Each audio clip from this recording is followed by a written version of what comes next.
মাঝ সমুদ্রে একাকী দাঁড়িয়ে থাকা একটি নির্জন বাড়িতে এক রাত কাটানোর সাহস কি আপনার আছে? কিংবা এমন কোনো স্থানে পা রাখবেন যেখানে চরম বিপদের কারণে মানুষের প্রবেশ প্রায় অসম্ভব? আবার কোথাও শত শত মিটার উঁচু পাহাড়ের কিনারায় টিকে আছে মানুষের বসতি, যেখানে একটি ছোট ভুলই ডেকে আনতে পারে বড় বিপদ। তাই প্রস্তুত হয়ে বসুন, কারণ আজ আমরা ঘুরে দেখব পৃথিবীর সবচেয়ে ঝুঁকিপূর্ণ 10টি স্থান। ভিডিওটি শেষ পর্যন্ত দেখুন, কারণ প্রতিটি স্থানই অবিশ্বাস্য ও বিপজ্জনক।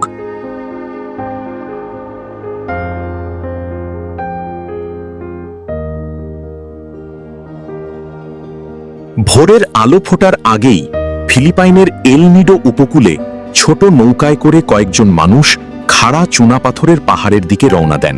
তাদের সঙ্গে থাকে বাঁশের মই আর শক্ত দড়ি। লক্ষ্য একটাই, সমুদ্রপৃষ্ঠ থেকে অনেক ওপরে গুহার ভেতরে থাকা সুইফটলেট পাখির বাসা সংগ্রহ করা। পাখির শুকিয়ে যাওয়া লালা দিয়ে তৈরি এই বিরল বাসার মূল্য এত বেশি যে প্রতিদিনই তারা জীবনের ঝুঁকি নিয়ে পাহাড়ে ওঠেন।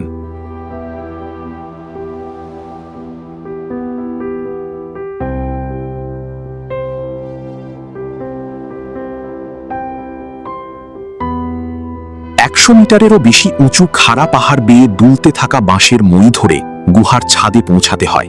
সামান্য অসাবধানতাই ডেকে আনতে পারে মর্মান্তিক দুর্ঘটনা।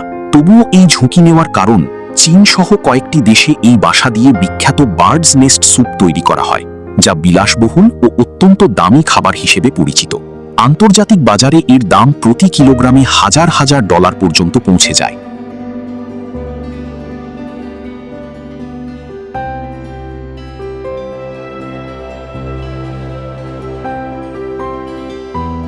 বলিভিয়ার এল আল্টোর উঁচু মালভূমিতে এমন কিছু বসতি রয়েছে যেখানে বাড়ির পেছনে কয়েক কদম এগোলেই শুরু হয় গভীর খাদ। এ কারণেই অনেক স্থানীয় এই এলাকাকে আত্মহত্যাকারীদের বাড়ি নামে চেনে। এখানে মাটি ভেঙে পড়ার আশঙ্কা সবসময়ই থাকে। প্রায় 4000 মিটার উচ্চতায় বাতাসে অক্সিজেনও অনেক কম, ফলে সামান্য হাঁটা চলাতেও শ্বাস নিতে কষ্ট হয়।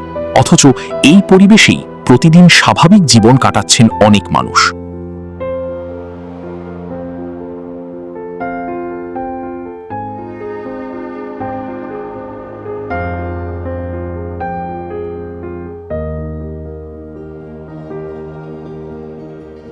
অনেক বাড়ি খাদের কিনারা থেকে মাত্র কয়েক সেন্টিমিটার থেকে 1 মিটার দূরে দাঁড়িয়ে আছে।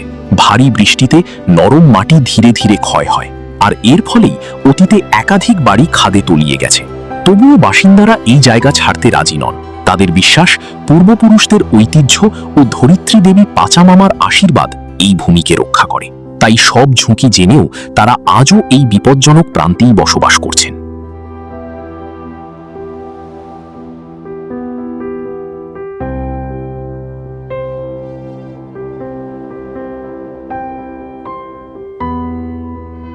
সমুদ্রপৃষ্ঠ থেকে প্রায় 3470 মিটার উঁচুতে দাঁড়িয়ে আছে মাউন্ট নিরাগঙ্গ, যা বিশ্বের সবচেয়ে সক্রিয় ও বিপজ্জনক আগ্নেয়গিরিগুলোর একটি।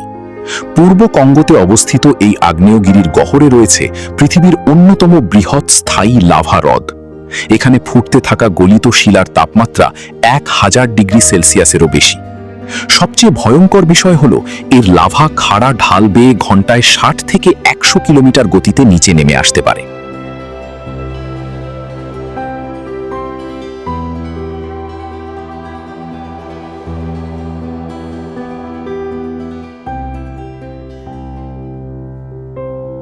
নিরাগঙ্গর অগ্নুৎপাত বহুবার ভয়াবহ ধ্বংস ডেকে এনেছে।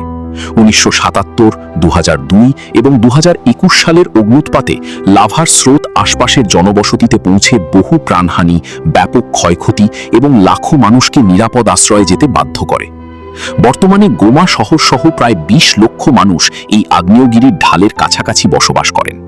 তাই নিরাগঙ্গ আজও পূর্ব আফ্রিকার সবচেয়ে বড় প্রাকৃতিক হুমকিগুলোর একটি।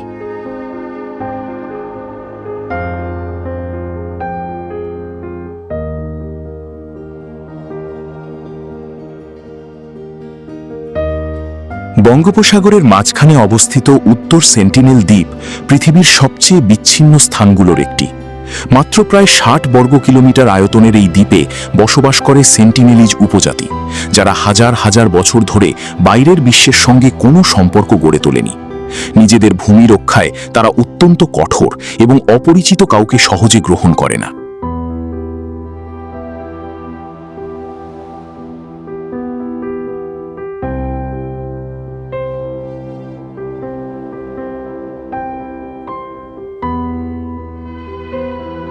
দ্বীপটির সবচেয়ে বড় বিপদ এর প্রকৃতি নয়, বরং এর বিচ্ছিন্ন মানব সমাজ।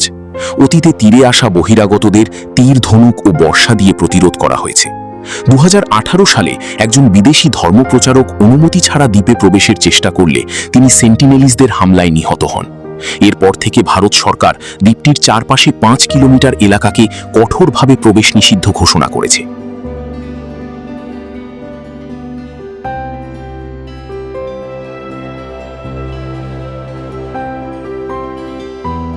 ফিলিপাইনের পারাকালে প্রতিদিন ভোরে খনি শ্রমিকরা 8 কেজি ওজনের একটি লোহার ব্লক এবং তীরে থাকা এয়ার কম্প্রেসারের সঙ্গে যুক্ত লম্বা প্লাস্টিকের নল নিয়ে সমুদ্রে নামেন। ওই লোহার ব্লক তাদের দ্রুত সমুদ্রের তলদেশে পৌঁছাতে সাহায্য করে। এরপর তারা 12 মিটারেরও বেশি গভীরে নেমে সোনার খোঁজে একটানা 4 থেকে 5 ঘন্টা পানির নিচে কাজ করেন।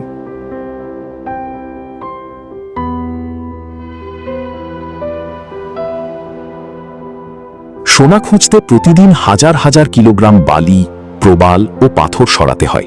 কখনো 400 থেকে 500 কেজি ওজনের বিশাল পাথরও সরানোর ঝুঁকি নিতে হয়, যেখানে সামান্য ধসেই একজন ডুবুরি সমুদ্রতলের নিচে আটকে পড়তে পারেন। এত দীর্ঘ পরিশ্রমের পরও শেষ পর্যন্ত সেই পলি থেকে অনেক সময় মেলে মাত্র কয়েক গ্রাম সোনা।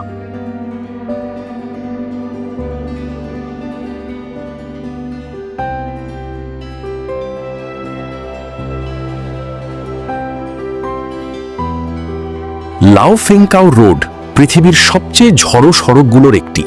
এখানে বাতাসের গতি অনেক সময় ঘন্টায় 120 কিলোমিটারেরও বেশি পৌঁছে যায়, যা কয়েক সেকেন্ডের মধ্যেই বড় ট্রাকের ভারসাম্য নষ্ট করে উল্টে দিতে পারে।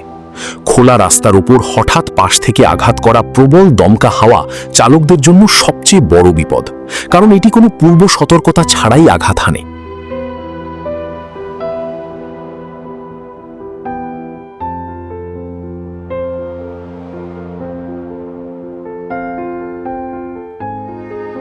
শীতকালে এই সড়ক আরও ভয়ঙ্কর হয়ে ওঠে।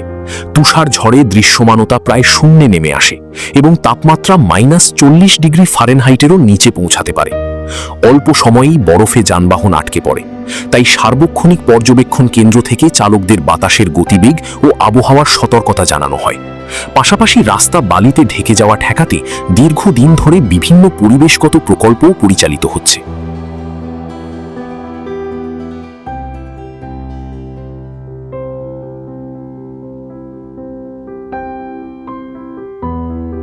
হাইতির কাইসেবল এতটাই ছোট যে আকাশ থেকে দেখলে মনে হয় ফিরোজা সমুদ্রের ওপর কয়েকটি বাড়ি ভাসছে। মাত্র 0.16 হেক্টর আয়তনের এই ক্ষুদ্র দ্বীপটি একটি ছোট ফুটবল মাঠের সমান। 1 মিনিটেরও কম সময়ে পুরো দ্বীপ ঘুরে আসা সম্ভব, অথচ এখানেই প্রায় 300 মানুষ বসবাস করে। 70টিরও বেশি বাড়ি পাশাপাশি গাদাগাদি করে দাঁড়িয়ে আছে, যেখানে খালি জায়গা বলতে প্রায় কিছুই নেই।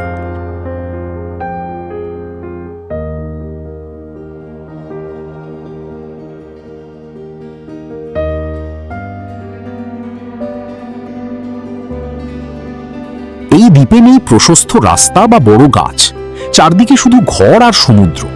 এখানকার অধিকাংশ মানুষ জীবিকার জন্য মাছ ধরার উপর নির্ভরশীল। প্রতিদিন ভোরের আগে ছোট কাঠের নৌকা নিয়ে তারা লবস্টার, কাঁকড়া ও বিভিন্ন সামুদ্রিক মাছ ধরতে গভীর সমুদ্রে পাড়ি জমান।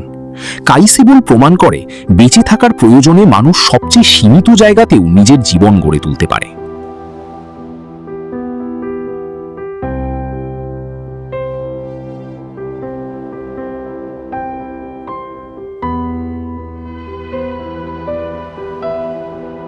আটলান্টিক মহাসাগরের মাঝখানে একাকী একটি পাথরের উপর দাঁড়িয়ে আছে ফাস্টনেট বাতিঘর।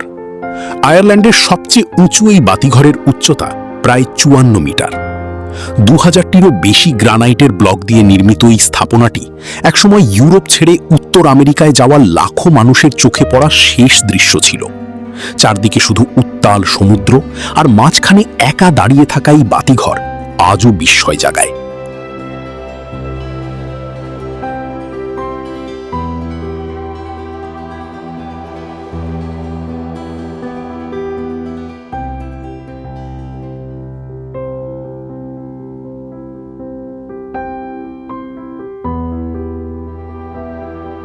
একসময় এখানে বাতিঘরের রক্ষকদের টানা কয়েক সপ্তাহ, এমনকি কয়েক মাসও সমুদ্রের মাঝখানে সম্পূর্ণ বিচ্ছিন্ন অবস্থায় থাকতে হতো। খাবার ও প্রয়োজনীয় জিনিসপত্র শুধু আবহাওয়া অনুকূলে থাকলেই নৌকায় করে পৌঁছানো সম্ভব ছিল। 1985 সালে প্রায় 48 মিটার উঁচু এক বিশাল ঢেউ এই বাতিঘরে আঘাত এনেছিল। তবুও 100 বছরেরও বেশি সময় ধরে এটি আটলান্টিকের প্রচণ্ড ঝড় আর উত্তাল ঢেউয়ের বিরুদ্ধে অটল হয়ে দাঁড়িয়ে আছে।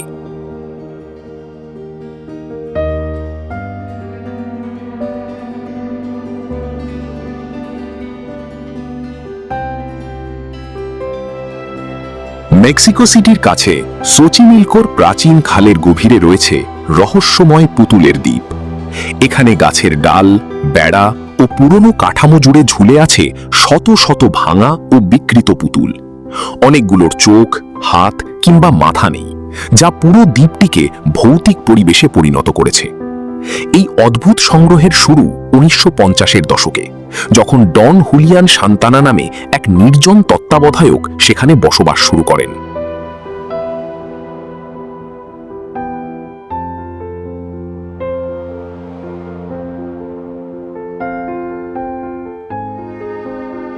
ডন হুলিয়ানের বিশ্বাস ছিল কাছাকাছি এক শিশুর আত্মাকে শান্ত রাখতেই এসব পুতুল ঝুলিয়ে রাখা দরকার। তাই তিনি প্রায় 50 বছর ধরে পরিত্যক্ত পুতুল সংগ্রহ করে দ্বীপ জুড়ে টাঙিয়ে রাখেন। সময়ের সঙ্গে সেগুলো আরও ভয়ঙ্কর রূপ নেয়। রহস্য আরও গভীর হয় 2001 সালে, যখন ডন হুলিয়ানকেও সেই একই খালে মৃত অবস্থায় পাওয়া যায়। এরপর থেকেই এই দ্বীপ বিশ্বের অন্যতম রহস্যময় পর্যটন স্থানে পরিণত হয়েছে।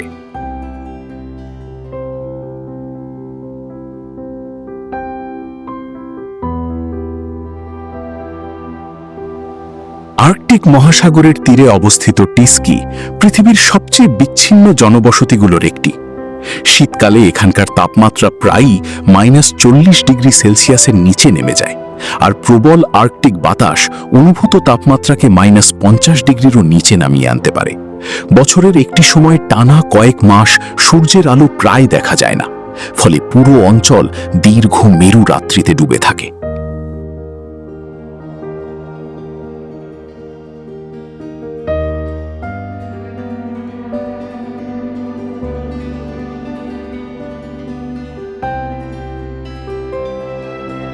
টিস্কির নিচের মাটি বছরের সব সময় বরফে জমাট থাকে, আর চারদিকে বিস্তীর্ণ তুন্দ্রা অঞ্চল শহরটিকে পৃথিবীর বাকি অংশ থেকে প্রায় বিচ্ছিন্ন করে রেখেছে।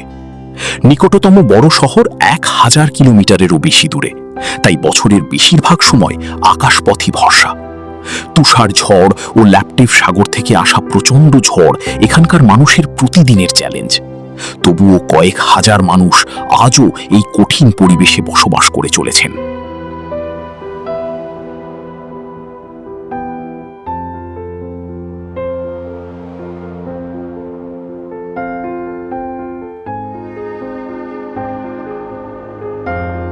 বন্ধুরা, আজকের ভিডিওটি কেমন লাগলো তা অবশ্যই নিচে কমেন্ট করে জানাবেন। এমন আরও রহস্যময় ও অবিশ্বাস্য জায়গার ভিডিও পেতে আমাদের চ্যানেলটি সাবস্ক্রাইব করে রাখুন। ভিডিওটি ভালো লাগলে একটি লাইক দিন এবং বন্ধুদের সাথে শেয়ার করতে ভুলবেন না। দেখা হবে পরবর্তী ভিডিওতে। ততক্ষণ সবাই ভালো থাকুন, সুস্থ থাকুন। আল্লাহ হাফেজ।